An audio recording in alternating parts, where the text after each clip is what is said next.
Hello and welcome.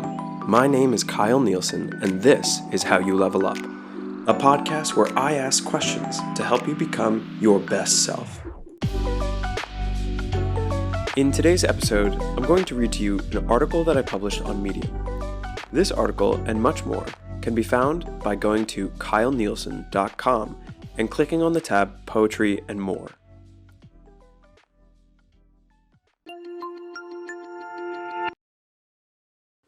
Dreams versus thoughts in action.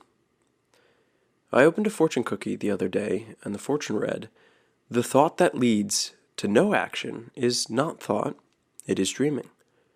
I often read these fortunes and throw them away.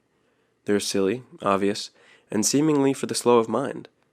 Of course, we say, thoughts that don't lead to action remain dreams. Who would need this reminder? And the truth is, everyone. We imagine the truth is simple, yet it is frequently obscure. Philosophers, leaders, and great individuals across time and space have all spoken to the point of action in different ways. Confucius said, "He who will not economize will have to agonize." Albert Einstein said, "Nothing happens until something moves." Smart guy, by the way. Wayne Gretzky said, "You miss 100% of the shots you do not take." All of these are to say that how many times have you had a reoccurring thought and you tell yourself, "Yeah, I'll get to that one day," and then you never do? Does it happen once a month, once a week, once a day? I could take a guess at the excuses you make for yourself because it's the same excuses that I make for myself. They would be something like, "I want a raise, but this week is busy, I'll ask next." "I want my coworker to help me with this project, but she looks occupied. I can handle it myself." "I want my parents and friends to speak to me a little bit differently, but they'll never learn. I'll talk to them about it later." "I want to start a new hobby or project, but it's late. I had a long day at work and I'm tired. I'll get to it on a free weekend," and guess what? Those free weekends, they don't come around. Or, "I want to be healthier and work out, but this piece of pie in front of me looks really good, and I do love pie. I'll start the regimen tomorrow." Nothing ever came out of these excuses that we tell ourselves. They didn't help me. They don't help you. And I imagine that they only hurt. I would push back the thoughts in my mind, slowly, deeper and deeper way, because my fears became bigger and bigger. I'm the only person who's going to accomplish what I want.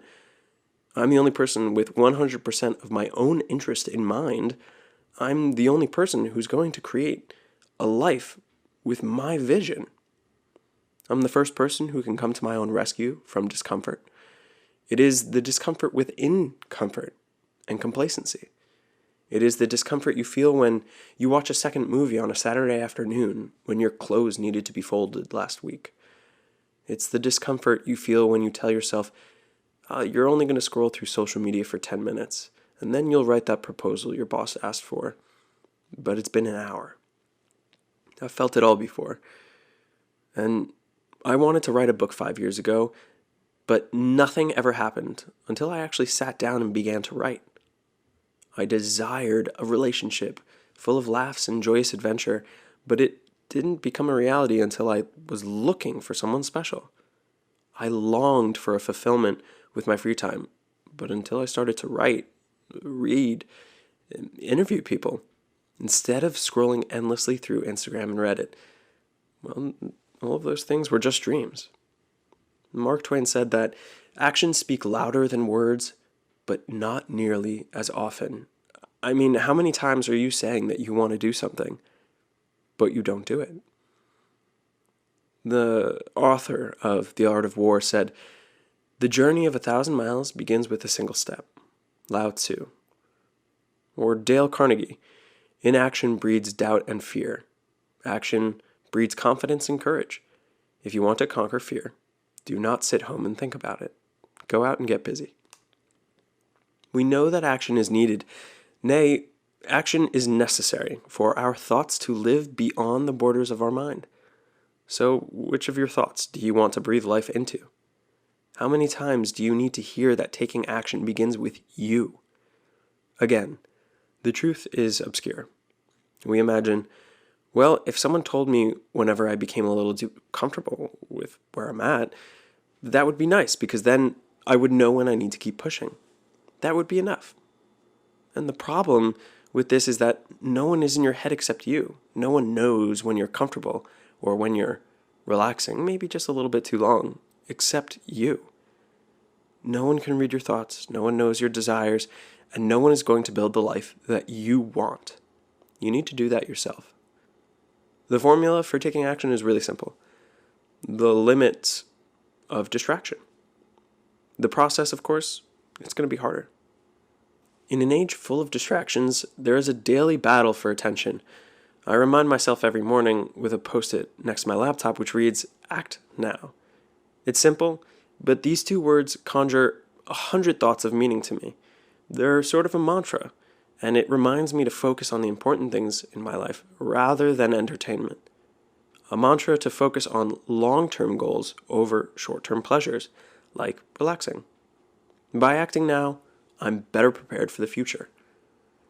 Confucius said that success depends on previous preparation, and without such preparation, there is sure to be failure. Seneca, a Stoic philosopher, said that luck is what happens when preparation meets opportunity. I love that one. Epictetus said that progress is not achieved by luck or accident, but by working on yourself daily. I became a person who provides advice for friends because I'm constantly in action. And that's not to toot my own horn. I'm actually kind of confused by it. But I noticed that people call me for advice.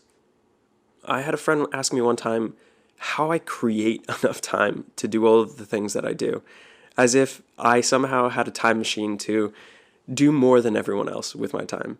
I told him that I didn't create time for each of those activities. I had to choose them over something else. And honestly, I can't remember what I gave up because they really weren't important. To the outside perspective, a person in conscious action seems like they create time. It appears like they are creating luck when they succeed, too. It might appear that way, but the reality is that they were working hard on their thoughts, and they took action now. They turned their dreams into reality. The person who is going to make your dreams come true, it's going to be you, not anyone else. You have to be the hero of your own story. You can start building a life that you want today.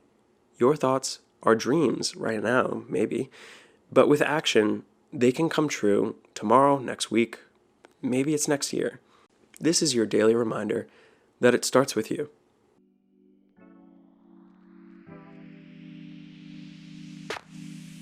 Thank you for listening to another episode of How You Level Up, where I ask questions to help you become your best self.